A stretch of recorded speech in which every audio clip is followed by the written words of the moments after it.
Irmãos, vamos abrir as nossas Bíblias em Efésios. Efésios capítulo 5, versículo 32. Nós vamos ler o versículo 32 e o versículo 33 e temos um tempo de oração. O texto, a palavra do Senhor nos diz assim: grande é esse mistério. Digo-o, porém, a respeito de Cristo e da igreja. Assim também vós, cada um em particular, ame a sua própria mulher como a si mesmo, e a mulher reverencie ao marido.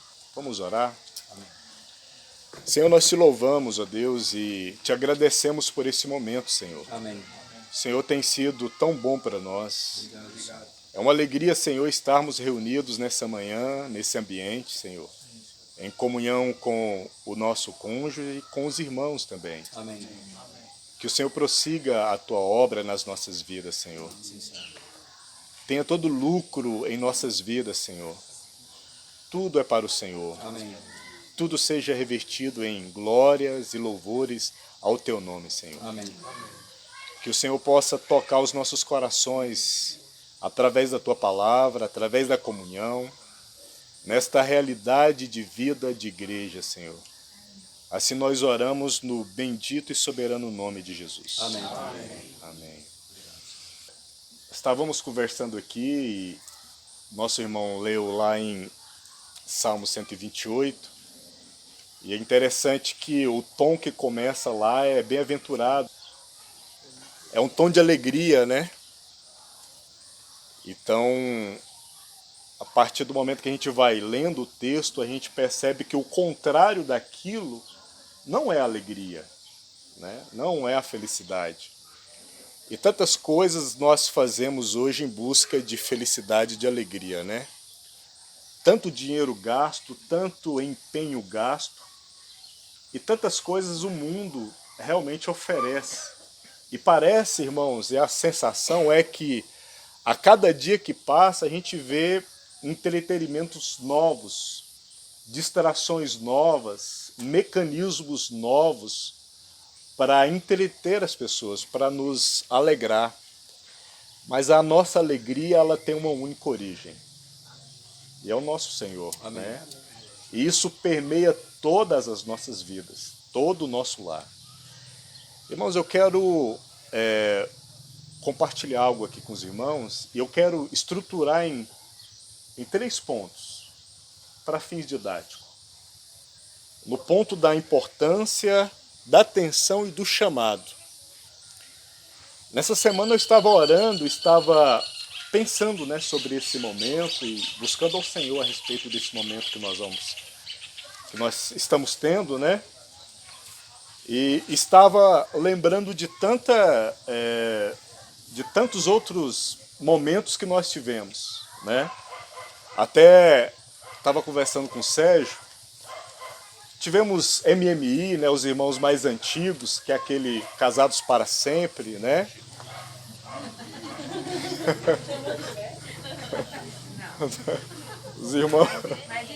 Os irmãos, os jovens mais experientes, ficou melhor? Graças a Deus que sou recém-casado.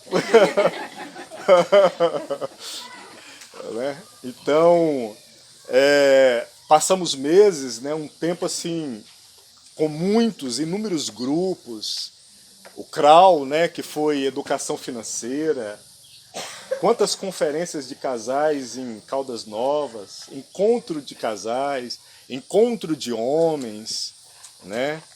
Os homens se reunindo para leitura de livros, né? Eu me recordo aqui de 2 ou 3 livros que nos reunimos para ler, né? E jantares de casais, quantas coisas aconteceram. Mas eu me lembrei disso e eu estou trazendo isso para a memória dos irmãos para entendermos que esses assuntos a gente tem que revisitar eles sempre. Existe uma importância disso, irmãos. Nós não podemos deixar de lado o assunto, né, do casamento, da vida conjugal, da vida comum. Sempre nós precisamos de revisitar esse assunto do esforço conjunto Eu falo do esforço conjunto em dois níveis, porque é o esforço conjunto do casal e o esforço conjunto da igreja, da comunidade, né? Então aqui existe esse esforço conjunto do casal, separar um tempo, esse momento, né? Estamos aqui ao fundo musical dos passarinhos. Cheguei aqui, as galinhas da Angola estavam por aí cantando, né? Que bom, que gostoso, né?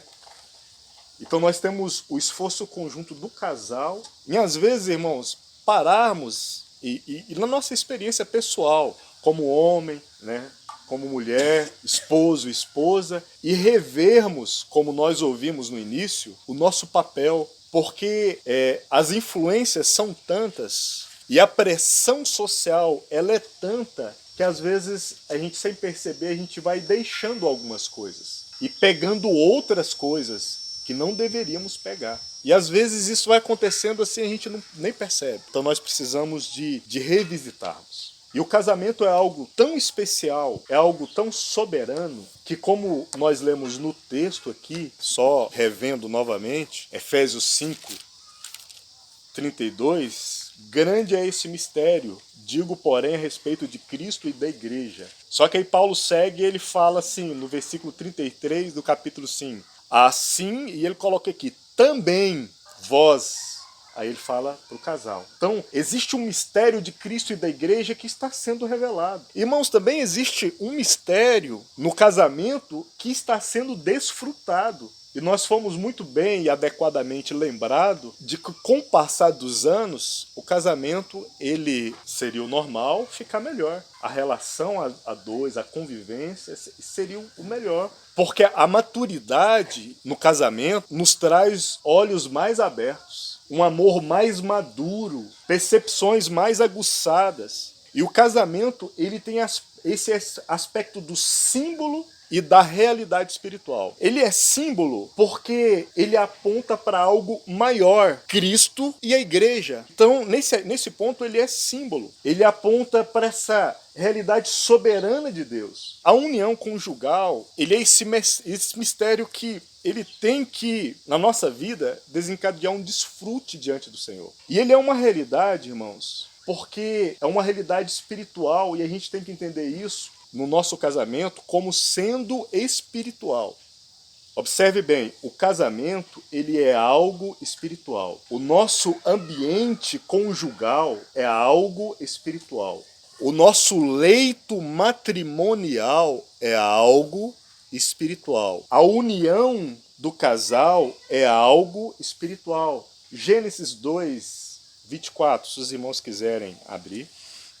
Nós lemos Efésios 5, 32 e o 33, né? E eu gostaria de observar com os irmãos Gênesis 2, 24. Tem uma porção aí que diz, é muito conhecida, né? Onde deixará pai e mãe e se une à sua mulher, tornando-se os dois uma só carne. E aqui eu quero colocar, irmãos, como realidade. Por quê? Porque no casamento se toca corpo e se toca alma. Se toca aquilo que é tangível e aquilo que não é tangível. Vocês percebem isso? Aquilo que é intangível também é tocado, a nossa alma. Existem impressões que o esposo deixa na alma da esposa e impressões que a esposa deixa na alma do seu esposo. Às vezes nós estamos no casamento e nos limitamos a ver o casamento só no aspecto do corpo, mas existem almas ali. Existe uma união de almas ali. É por isso que nessa união, no leito conjugal, as almas se unem. Então nós temos que levar isso em conta porque, irmãos, desde o Éden, Satanás ele vem tentando corromper o símbolo e distorcer a realidade dessa união. Então é por isso que eu quero chamar a atenção dos irmãos para essa importância e esse valor do casamento. Vocês já perceberam que só o fato de sermos casados, você não precisa de falar nada. Só o fato de você ser casado, ter uma família normal, com os princípios normais, esperado. Não é acima e nem abaixo, é normal. Já é uma afronta para muitos na sociedade de hoje.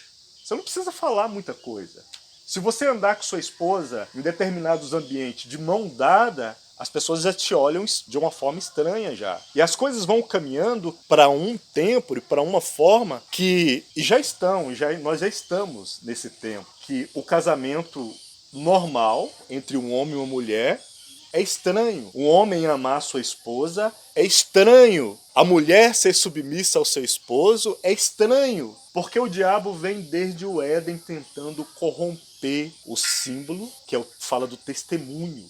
Fala daquilo para onde está se apontando. Quando você vive a sua vida normal dentro do seu casamento, a realidade do seu casamento está apontando para uma realidade espiritual que é Cristo e a igreja. Nunca esqueça disso. O princípio de Satanás é rebelião, nós sabemos disso. É rebelião, é traição e é oposição. E esse princípio de Satanás, ele é posto dentro da família e dentro do casamento. Onde o esposo abandona e trai a esposa, onde a esposa se opõe e se rebela contra o esposo, onde os filhos se voltam contra os pais, não honram os pais. Princípio de Satanás que está entrando para dentro das casas e para dentro das famílias com base nas influências externas.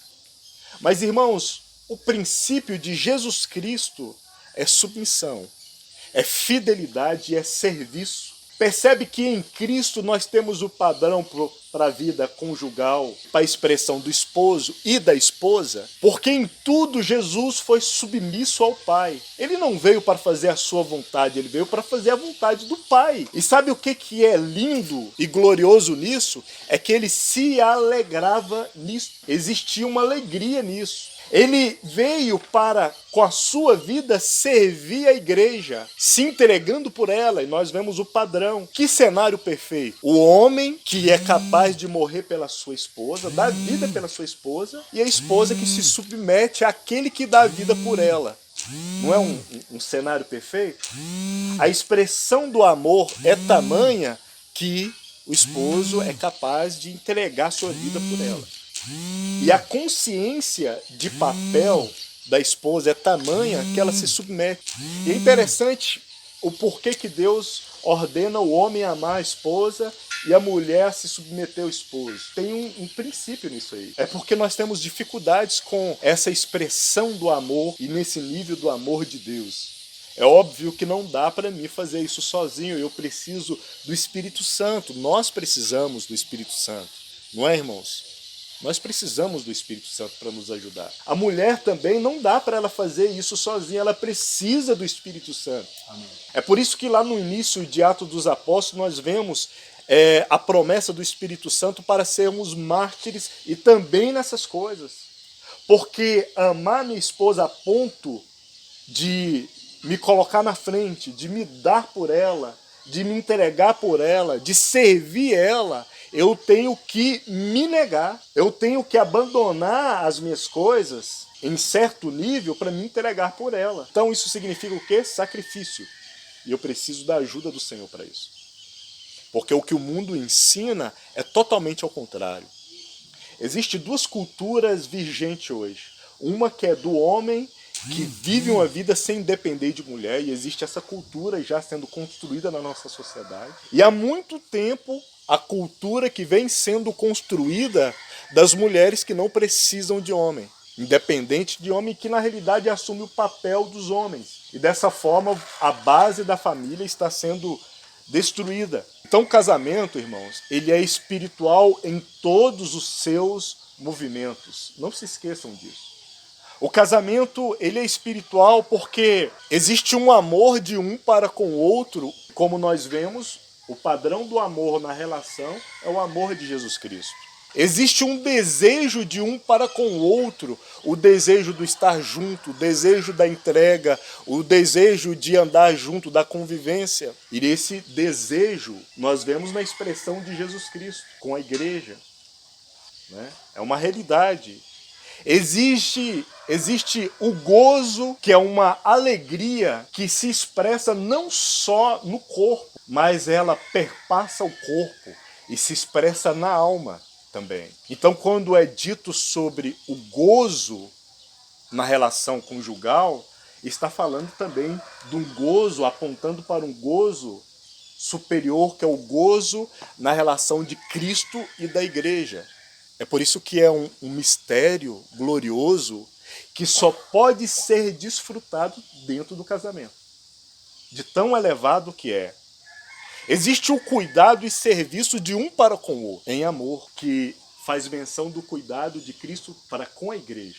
E as portas do inferno não vão prevalecer contra a igreja. Por quê? Porque existiu um Cristo que se entregou por ela, que morreu por ela, que se deu por ela. E hoje existe uma igreja, um povo que durante a história que se entrega pela causa de Jesus Cristo. É por isso que nós olhamos para trás e na história e nós vemos tantos mártires que se entregaram pela causa de Cristo. Percebe a expressão do amor nessas coisas, irmãos? É uma vida atual e conjunta num propósito que caminham em uma direção. Então, nós estamos unidos em propósito e em caminhada. Não é dois querendo cada um viver o seu gosto e a sua vida, mas são dois vivendo num propósito.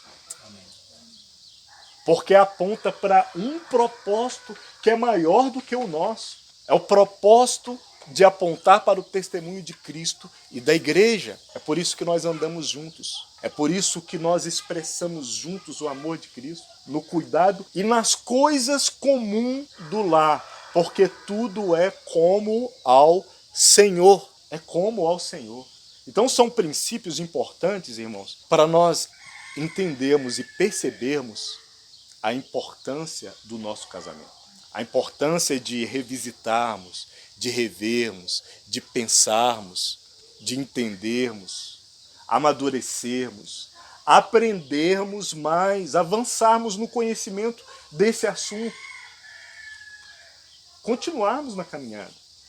O casamento, ele é um lugar de servir a Deus. Vocês estão entendendo?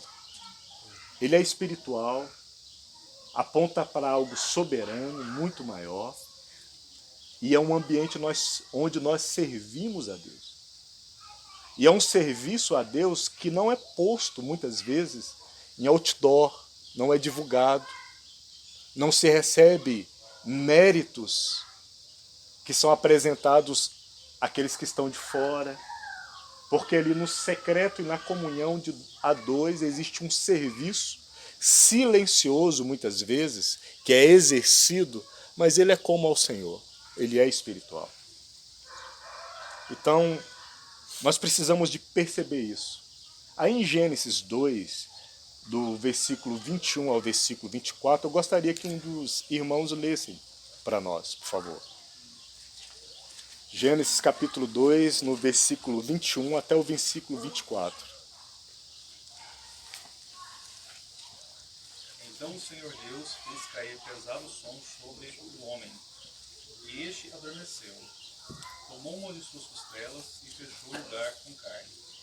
E a costela que o Senhor Deus tomara ao homem, transformou-a numa mulher e lhe a trouxe. E disse o homem: esta afinal é osso dos meus ossos, carne de minha carne. Chamar-se-á varoa, porquanto do varão foi tomada. Por isso deixa o homem pai e mãe, e se une à sua mulher, tornando-se os dois uma só carne. É interessante que quando nós lemos esse relato da criação em Gênesis 2, nós percebemos que Deus providenciou um lugar, o Éden, né? E o Éden fala de um lugar que é um deleite, é uma alegria, que é gozo. Então Deus, ele criou um lugar, aí Deus criou o homem. E não estava bom o suficiente, Deus criou a mulher e colocou o casal, Adão e Eva, no deleite, na alegria. Você percebe que no início tem um lugar e tem um casamento, tem um casal? Se você ler Apocalipse 19, Apocalipse 21, Apocalipse 22, você vai perceber que a história ela vai culminar também num lugar e num casamento também. Percebe que começa com um lugar e um casamento e termina com um lugar e também com um casamento?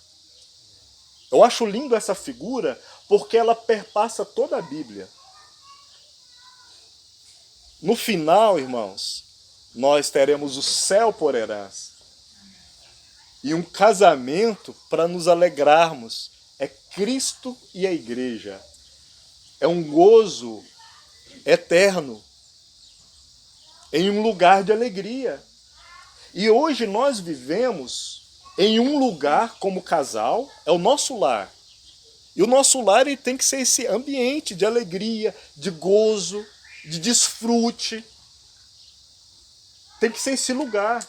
Para que nesse lugar, essa união, esse casamento, usufrua desse gozo, dessa alegria. Porque isso é bênção. Isso é vontade de Deus. Isso é a expressão de algo maior, de algo glorioso. Quando você se alegra, irmão, com a sua esposa, dentro de casa, isso é espiritual, e isso está apontando para algo extraordinário, que vai ser revelado na união de Cristo com a igreja. Quando a gente olha aí no mundo, tem muitos maridos que nem querem voltar para casa, né?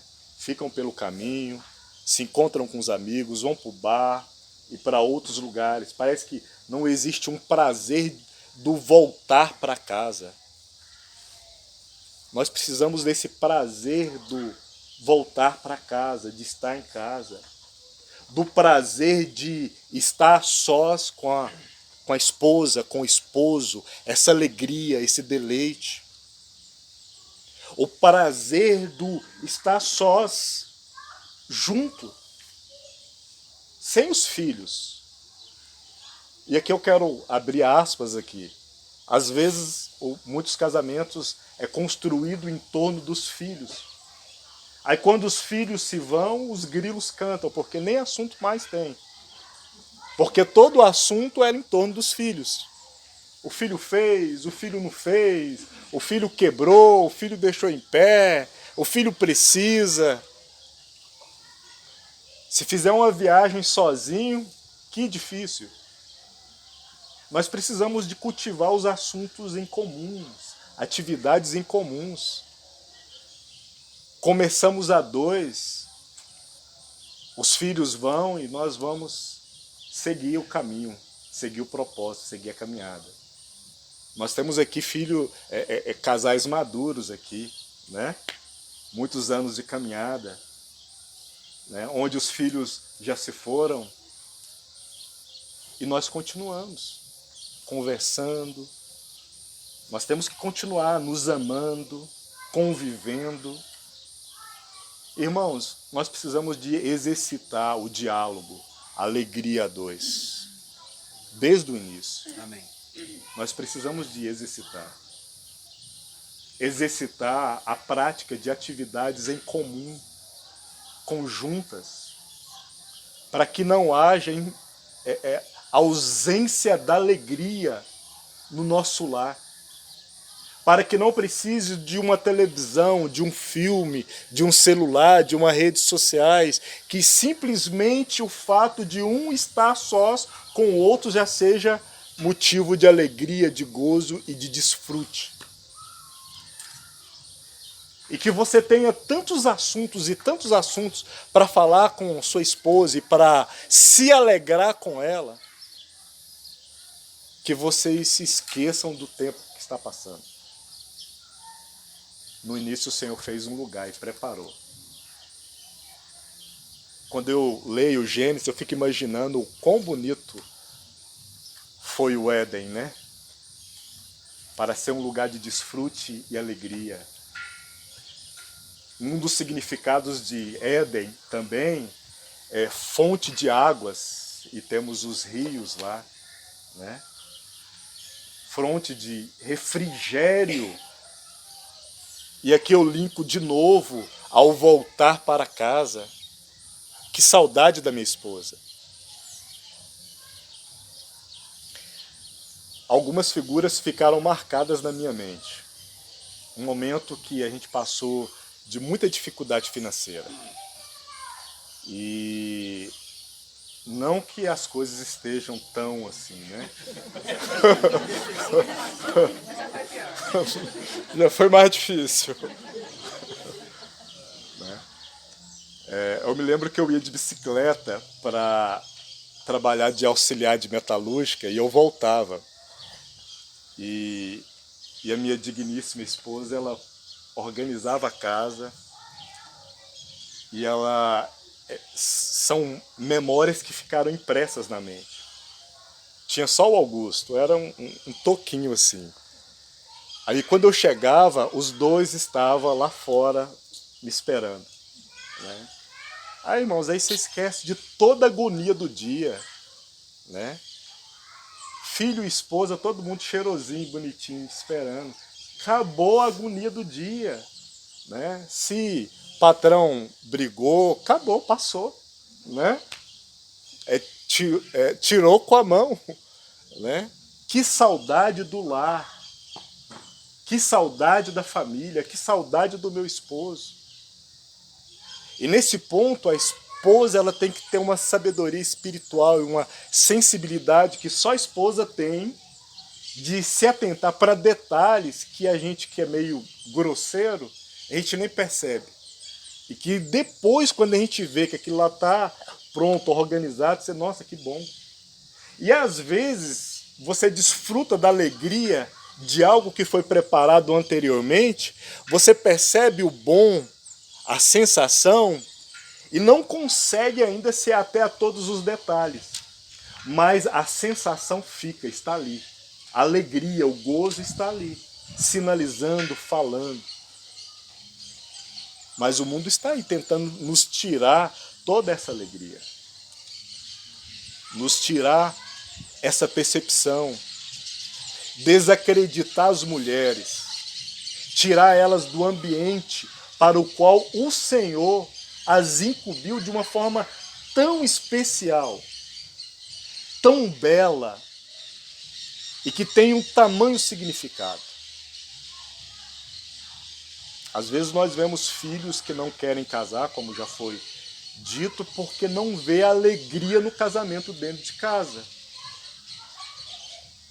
Por outro lado, a gente vê casamentos que é tão feliz e tão alegre que os filhos já estão querendo casar logo. Aí tem que colocar, espera. Né? É mais ou menos assim, uma alegria igual essa que meu pai e minha mãe têm, eu também quero ter. Cadê o meu? Cadê a minha prometida? Né? Deixa eu achar o meu logo. Né? Então são os sinais. Às vezes, e normalmente é assim, eu não preciso sentar com meu filho e dar uma lição para ele sobre muitas coisas. Quando ele vê a expressão no relacionamento, ele vai desejar. É dessa mesma forma que acontece a oração. Eu me lembro do testemunho de um irmão, o pai dele já falecido, e ele tem na mente dele, ficou marcado na mente dele, que às vezes ele flagrava o pai dele orando sozinho. E escondido ali, ele ouvia o pai orando, e o pai ali diante do Senhor. Então aquilo ali ficou marcado na alma dele e ele passou a desejar isso. Então o pai dele não sentava com ele e falava, você tem que orar, você tem que ler a Bíblia. Não. Ele via o pai se alegrando na oração. Ele via o pai se alegrando na leitura da palavra. Então o desejo do pai passou a ser o desejo dele. Vocês estão entendendo? E às vezes nós falamos tanto, gesticulamos tanto, né? Expressamos e vivemos pouco. No simples testemunho da sua vida com Deus e com a sua esposa, o testemunho do Senhor, ele chega e vai chegar na frente das suas palavras. Amém. E normalmente é isso. As impressões espirituais que o nosso casamento e a nossa vida colocam, chegam na frente. Porque existe algo espiritual acontecendo nisso. Existe algo soberano acontecendo nisso. Isso é o que nós chamamos de vida. Existe vida. Então tem que haver vida no nosso casamento. como tem que haver vida na nossa vida espiritual, né? Mas existem pontos de atenção. Porque quando nós lemos em Gênesis 3, nós vemos a queda. Gênesis 3, por exemplo, no versículo 11 ao 19, nós percebemos ali a queda. E nós percebemos lá que Adão errou. Porque Adão errou, por quê? Porque ele não protegeu a esposa, ele não cuidou do jardim, ele não exerceu as suas funções constituídas por Deus. Ele deixou Eva só. Irmãos, quando nós olhamos, hoje nós vemos um tempo onde os homens se cansam e deixam. Homens que abandonam. Homens que saem da posição. Homens que desistem. Quantos casamentos onde os homens desistem, literalmente abandonam, porque eles não querem se envolver mais com o custo. Vão embora. E sabe o que é mais difícil? Homens que abandonam filhos. E às vezes abandonam os filhos dentro de casa mesmo. Não é que eles saem. Muitas vezes eles simplesmente abandonam dentro de casa. Simplesmente abandonam a esposa dentro de casa por não ir ao Senhor e diante do Senhor por sua casa, por sua esposa. Isso é um abandono, é deixar. Percebe que esse é o pecado de Adão, o erro de Adão lá no início? Deixar, abandonar, não proteger, não cuidar, não zelar. Sabe o que Adão fez?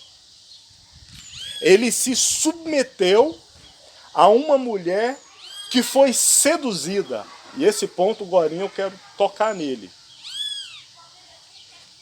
Ele se submeteu a uma mulher que estava seduzida, e não a um Deus que previamente havia se revelado. Para Adão, a voz de Deus era fresca.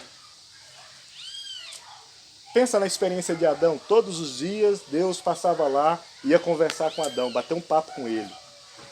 Era uma amizade profunda. Na virada do dia, Deus visitava o jardim.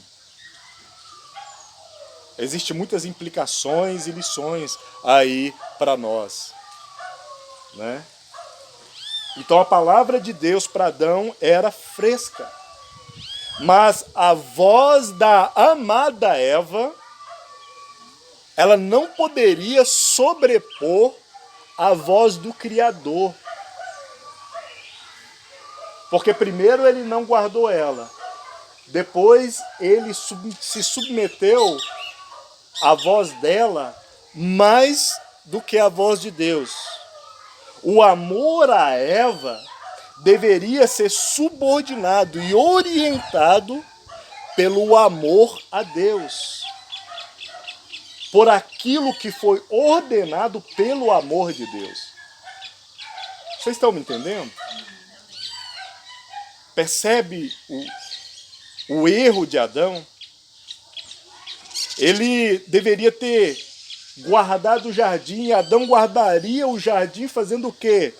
Ouvindo, considerando, obedecendo a voz de Deus. Eram os princípios. E se Adão tivesse dito não para Eva naquele momento? Né? Claro que eu estou no âmbito do e se. Né? Se posicionado e falado, olha, o que Deus nos disse é isso. Os homens modernos hoje, eles se encolhem. Não se posicionam. São permissivos. Dentro de casa. Isso é uma atitude de deixar e de fugir. Às vezes vê acontecendo uma coisa e para evitar o embate, ele deixa, ele foge, ele se encolhe, não se posiciona. O homem, ele deveria, irmão, ser um sacerdote dentro de casa. A figura do sacerdote é aquele que vai diante de Deus em prol dos outros. Nessa posição do sacerdote há um intercessor. O sacerdote, o sumo sacerdote, ele uma vez por ano ele entrava no Santo dos Santos, mas ele tinha que estar em uma posição santa também. Porque esse era um assunto de vida ou morte, ele poderia morrer. E talvez teriam que arrastar ele de lá. Então ele tinha que se santificar para ir no Santo dos Santos, diante do Senhor, em prol do povo. E havia uma expectativa do lado de fora por aquilo que aconteceria do lado de dentro. Os homens, nós, precisamos de estar indo constantemente diante do Senhor em prol da nossa casa, em prol da nossa família, em prol daqueles a quem o Senhor nos deu, nos confiou, que são dele. Eu fico muito admirado com a figura de Moisés, lá em Êxodo 32, quando ele vai diante do Senhor.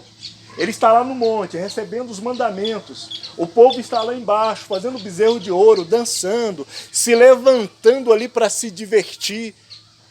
E de repente Moisés desce, vai ver tudo aquilo que está acontecendo. Deus já fala para Moisés. Então há uma decepção ali. Só que mais à frente, Moisés se coloca diante de Deus. Ele se coloca ali entre Deus e o povo. Sabe o que Moisés fala para Deus? Risca o meu nome do livro que o Senhor tem escrito, mas não abandona esse povo. Sabe que figura é essa, irmãos? É figura do sacrifício. É figura da intercessão. Por um lado, Moisés ele entendia a intimidade que ele tinha diante de Deus. A convicção que ele estava ali diante de Deus, ele só estava ali porque Deus tinha permitido. Porque se fosse qualquer um outro que não houvesse sido chamado, já tinha morrido. Mas ele usou daquela posição, daquele momento, daquela comunhão e se colocou ali em sacrifício. Risca, Deus, o meu nome, mas não abandona esse povo. Essa figura sacerdotal, os homens, os esposos, tem que ter diante do Senhor. Estar diante do Senhor pela sua casa, pela sua esposa, em intercessão, em percepção, em orações, em santidade, em expectativas diante do Senhor. Mas o homem também tem que ser um profeta. A figura do profeta é aquele que ouve de Deus e vai para falar para o povo. Não é assim que o profeta fazia? Deus falava com ele e ele ia e falava com o povo. Não era assim? Então o homem ele tem que ter essa posição. E buscar na palavra, e buscar na oração, para falar para os seus, para pregar para os seus, para falar com a esposa, para falar com os filhos, para falar com todos aqueles demais que o Senhor lhe confiou. Essa é a posição do profeta. E o homem ele tem que se posicionar dessa forma, para pregar, para exortar, para consolar. É uma figura espiritual, mas também um homem ele tem que ser pastor e mestre também. Ele tem que ser aquele que pastoreia. Ele tem que ser aquele que ensina. Ele tem que ser aquele que conduz junto com a sua auxiliadora. Conduz o lar. Ele tem que ser aquele que alimenta e cura espiritualmente. Aquele que consola. Aquele que chama a atenção e mostra a direção. Então tem que haver essa figura. Se nós lermos Gênesis 2, numa ordem cronológica de escrita, você vai perceber algo muito precioso. Deus criou o homem, Deus fez o Éden, Deus colocou lá no Éden a árvore do conhecimento do bem e do mal. Deus falou para o homem, olha, não coma dessa árvore. Deus deu as ordenanças ali. Depois, Deus criou Eva. Se você ler, você vai ver essa ordem. Sabe o que isso me leva a intuir e a entender? Que Adão chegou para Eva e falou assim, olha, sabe o que Deus falou? Dessa árvore aqui não é para comer. Se você olhar nessa ordem cronológica da escrita, você vai entender isso. Deus falou para Adão e Adão chegou e compartilhou com Eva. Olha, o Senhor fez isso, olha que maravilhoso. Mas o Senhor fala que isso aqui nós não podemos fazer. Então, Adão prega para Eva. Ele anuncia o evangelho e as ordenanças do Senhor para Eva. No Novo Testamento, em 1 Coríntios, Paulo tratando sobre o culto, ordenando o culto, ele traz algo sobre isso também. Ele diz que a mulher deveria interrogar ou questionar o seu esposo em casa. Interessante, né? Ordenando o culto. É claro que nós temos uma questão do culto na sinagoga ali. Mas é curioso essa ordem. Mas sabe qual que é o problema hoje? O problema é que nós temos homens que mal sabem para si, que mal leem a Bíblia para si, que mal vão diante do Senhor para si, quanto mais pela sua casa e pela sua esposa. E por outro lado, nós temos mulheres que não cooperam, que criticam, que não motivam, que competem, lançam competição dentro de casa. Isso não edifica a casa. Não constrói a casa. Então, se por um lado você tem homens que não vão diante do Senhor, que não se alimentam diante do Senhor, você tem mulheres que não criam um ambiente propício para que esses homens vão diante do Senhor. E assim, nós vemos as coisas caminhando, e não deveria ser assim. O homem ele deve investir sua vida em conhecer a Deus, em saber sobre Deus, para ele poder pregar para sua família. Mas nós vemos lá também que a mulher errou também. E ela errou naquele momento da sedução.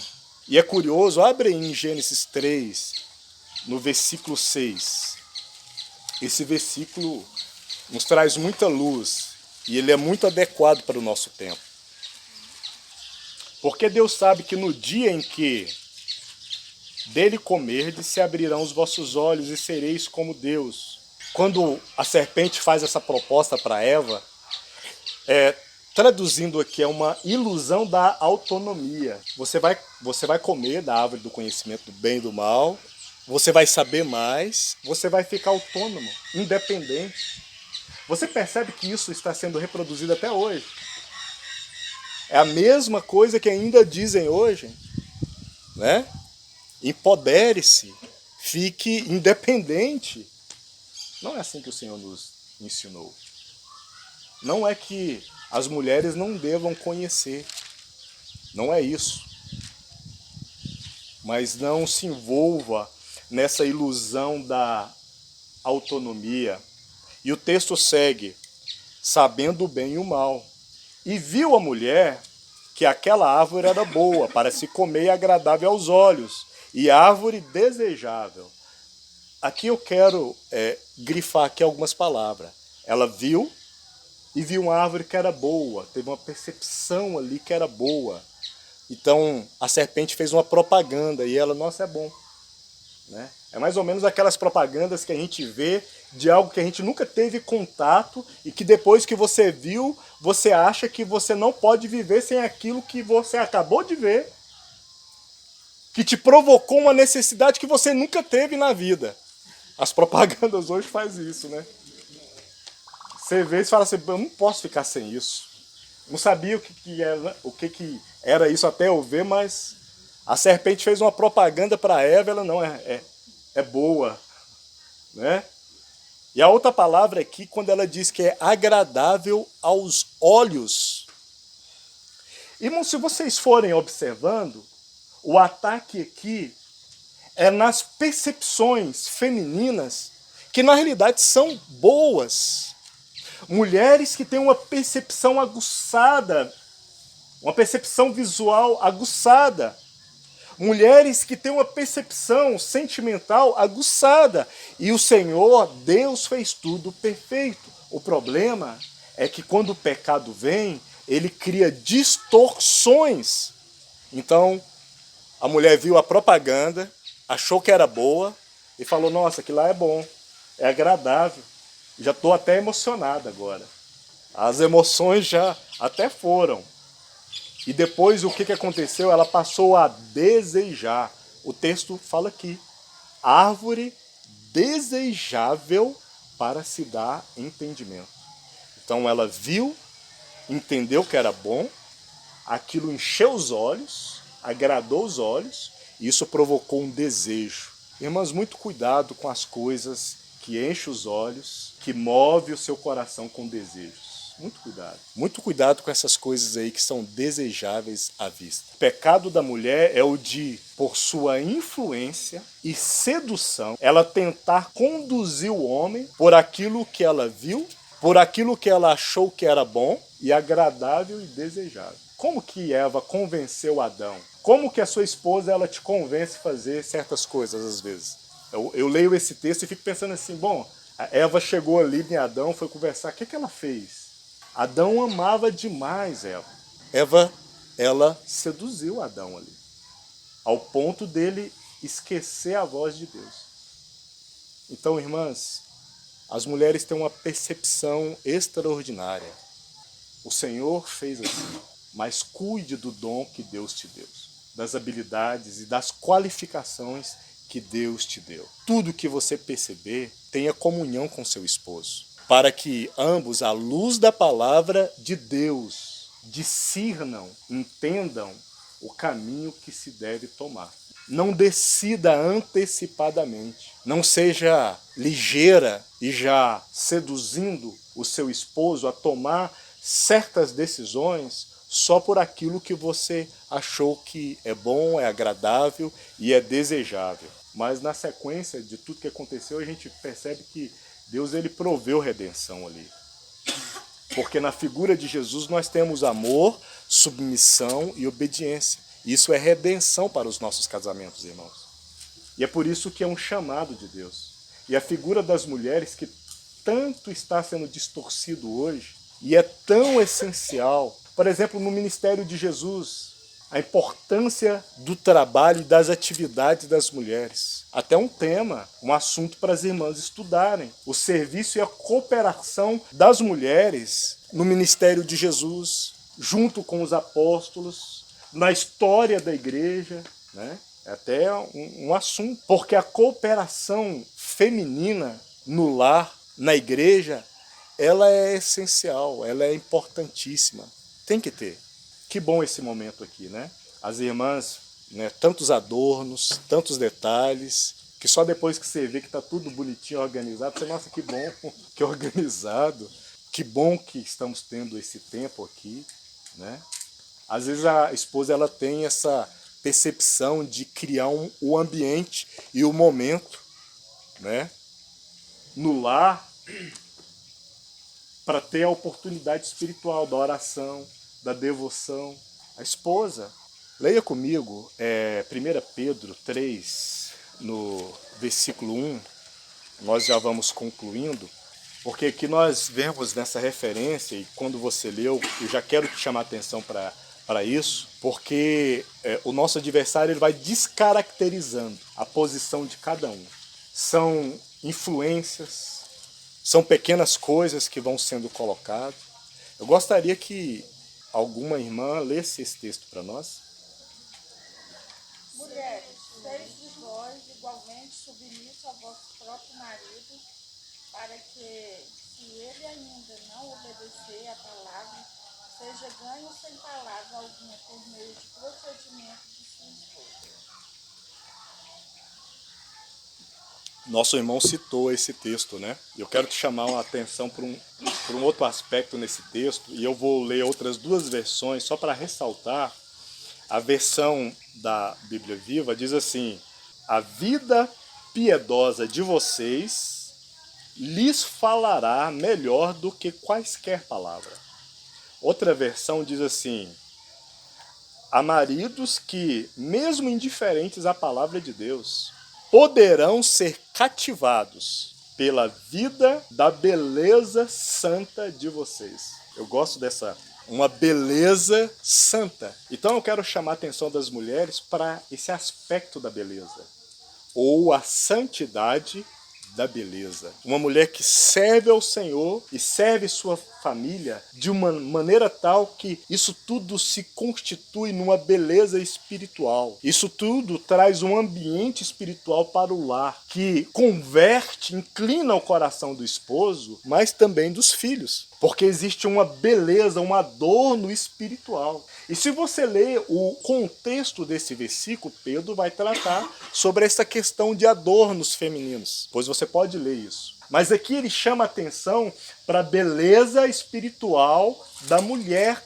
dentro de casa, também na igreja. Porque existe uma beleza. Eu quero te dizer, irmã, o Senhor te fez e te deu um dom natural e um dom espiritual, para que haja uma beleza santa sua diante de Deus, diante do seu esposo, diante dos seus filhos, diante da igreja e diante da sociedade. E essa beleza, ela fala como testemunho. E essa beleza são adornos espirituais.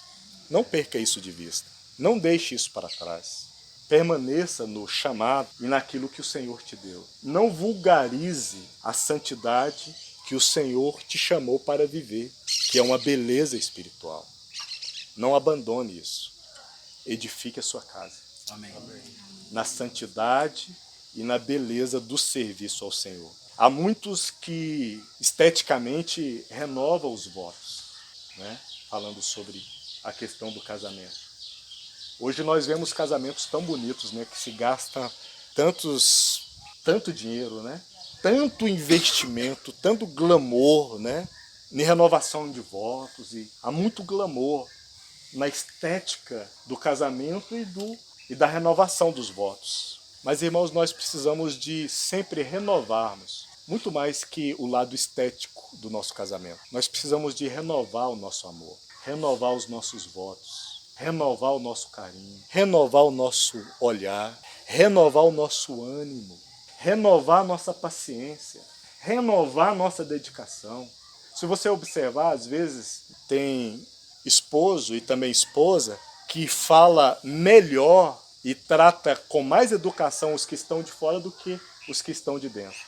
Às vezes trata com mais educação uma pessoa, um homem de fora, no caso falando de uma esposa, escolhendo até palavra para ser respeitosa, mas com o esposo não escolhe palavras, magoa, corta o coração. Nós precisamos de renovar os nossos votos e de rever as nossas falhas, e de rever o nosso olhar, de rever o nosso carinho com o nosso cônjuge, o nosso lidar com o nosso cônjuge. O tempo vai passando e às vezes nós jogamos na conta da intimidade as palavras mal faladas. Nós jogamos na conta do, ele vai me entender o que eu estou falando. Jogamos nessas contas aí, nesses sacos sem fundos. E não deve ser assim, irmão. Não deve ser assim. Nem do esposo para com a esposa, nem da esposa para com o esposo. Então, às vezes, eu tenho que rever as minhas falas, a forma que eu trato. Eu quero colocar alguns sinais aqui do cansaço e de desgaste no casamento. Por exemplo, a falta de paciência. Os anos vão passando e às vezes a paciência vai minguando, né? Não deveria ser assim. O uso de ironias. Isso revela desgaste, revela cansaço. Críticas desconstrutivas. Às vezes parece que existe a sensação do outro, pode ser que ele perceba uma certa intenção ali em perfurar ali com a crítica, em mostrar a falha, e não deveria ser assim. O realce dos defeitos e não olhar nas qualidades, não deveria ser assim, irmãos. Eu não deveria tratar os de fora melhor do que os de dentro. Não que eu deva tratar os de fora pior do que os de dentro, não é isso. Porque se você estiver tratando muito ruim seu esposo e esse for o padrão, né, vai ser difícil para os de fora. Né? Mas nós temos que observar essas coisas. Né? Então, o nosso casamento e a nossa união tem que ter um aspecto juvenil nele, de juventude, da alegria, da liberdade. Porque o amor conjugal, ele é maior do que o estereótipo, ele é maior do que a aparência. O amor conjugal, ele é maior do que a paixão.